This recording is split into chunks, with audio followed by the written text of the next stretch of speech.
Let me go to Hillsong if I can. Hillsong is an Australian denomination that is kind of taken a nosedive lately, but they're a big player in the contemporary world. This is Carl Lentz. Now, let me ask you a question. Does he kind of look like a pastor to you? He looks like a hipster on the street trying to ask me for $1. But he's the former pastor of Hillsong, New York City, and he became the most popular of all Hillsong pastors and arguably, really in my opinion, the face of the entire denomination. Now, the one thing about him, he lived up in New York City. In all the interviews that he did, and all the sermons that he preached, he never would take a stand on abortion and homosexuality. He always wiggled his way out by saying, well, Jesus never spoke about abortion. And so Jesus never spoke about homosexuality. When Jesus spoke about marriage, he was speaking about homosexuality. And so he always wiggled his way out that way. And also, he was fired after he confessed to having an affair with a Muslim woman in New York City.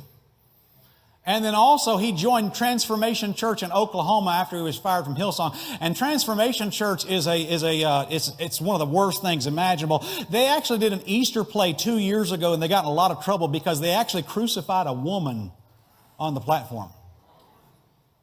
Does that sound weird to you? It sounds weird to me. That's where he left Hillsong, New York City, moved to Oklahoma, joined Transformation Church, and they're crucifying women in their Easter plays, amongst other things that I won't even mention from this pulpit. This is Brian Houston. Brian Houston is the man who he actually was a second man in Sydney, Australia. He was the former pastor at Hillsong, Sydney. He took over Hillsong Church after his father, the founder of Hillsong, went to prison for molesting children.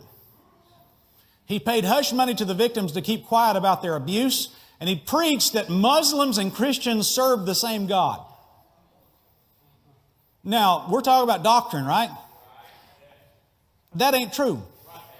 I do not worship the same God that a Muslim does. I worship the God of the Bible. It also says there that he was fired from Hillsong in 2022 when he discovered that he was drinking, doing pills, and having an affair with 2 different women in the church. Do you want that guy writing any music that comes in this church?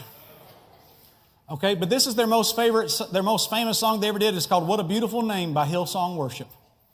You'll hear that in independent Baptist churches here in the near future, if not all.